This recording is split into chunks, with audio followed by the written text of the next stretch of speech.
দেখুন তো এটি কি সবুজ পাতার যে দুলুন দুলছে, মন ভরে উঠছে। এই গাছটি কি গাছ বলতে পারবেন? আশা করি অনেকেই বলতে পারবেন, আবার অনেকেই বলতে পারবেন না। যে বলতে পারবেন কমেন্ট করে অবশ্যই জানাবেন। চারিদিকে শুধু ক্ষেত আর ক্ষেত। আমি যেখানে আসছি দিগন্ত জুড়ে শুধু এভাবেই ফসলের বিস্তীর্ণ আবাদ ভূমি। এইরকম আবাদ ভূমি কার কার দেখতে পছন্দ হয় জানাবেন। আমি আসছি আমার বাসা থেকে অনেক দূরে, যেখানে আবাদ ভূমি সারা ক্ষেত শুধু চোখ জুড়িয়ে যাবে। এটা যদি আমি উপর থেকে ভিডিও করতে পারতাম আরো সুন্দরভাবে দেখা যেত। যেহেতু আমি এখন পারছি না, তারপরেও পরবর্তীতে আমি দেখানোর চেষ্টা করব যে এখানে কতটা এভাবে আবাদ করা হয়।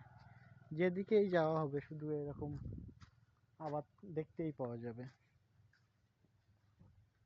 ক্ষেত আর ক্ষেত, এপাশ ওপাশ চারিদিক বিস্তীর্ণ অঞ্চল জুড়ে। যতদূর চোখ যাবে ততদূর আপনি এমনই দেখতে পাবেন। বাতাস বয়ে চলেছে, বাতাসের মৃদু শব্দ দেখুন কিভাবে একটি পাতা আর আরেকটি পাতার সাথে ঘর্ষণ করে কি শব্দ হচ্ছে। মন নাচিয়ে যাচ্ছে এমন দৃশ্য দেখে, চোখ জুড়িয়ে যায়। এরকম দৃশ্য কার কার দেখতে ভালো লাগে অবশ্যই জানাতে ভুলবেন না। এবং আমি কোথায় আছি এটা আমি অবশ্যই আপনাদেরকে বলে দিব। খুব তাড়াতাড়ি আপনার ভিডিও দেখে বুঝতে পারবেন যে আমি কোথায় আসছি। বাসা ছেড়ে অনেক দূরে আসছি।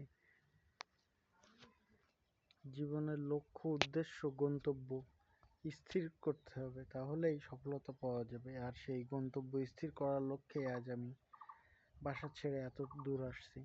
সকলের কাছে দোয়া ও ভালোবাসা চাই, যাতে আমার গন্তব্য স্থল থেকে সঠিকভাবে সফলতা নিয়ে বাসায় ফিরতে পারি। সেজন্য সকলের কাছে দোয়া চাই। জানি না উপর আল্লাহ নসিবে কি লিখে রেখেছে, তবে আল্লাহর কাছে দোয়া চাই, সকলের কাছেও দোয়া চাই যেন সবকিছু আল্লাহ ঠিক রাখে।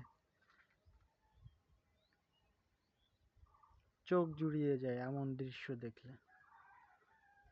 আমি যতটি পথ এসেছি ততটি পথ, সব পথ জুড়ে এমন দৃশ্য।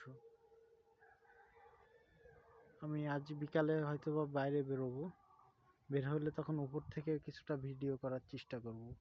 উপর থেকে দেখতে আরো সুন্দর লাগে।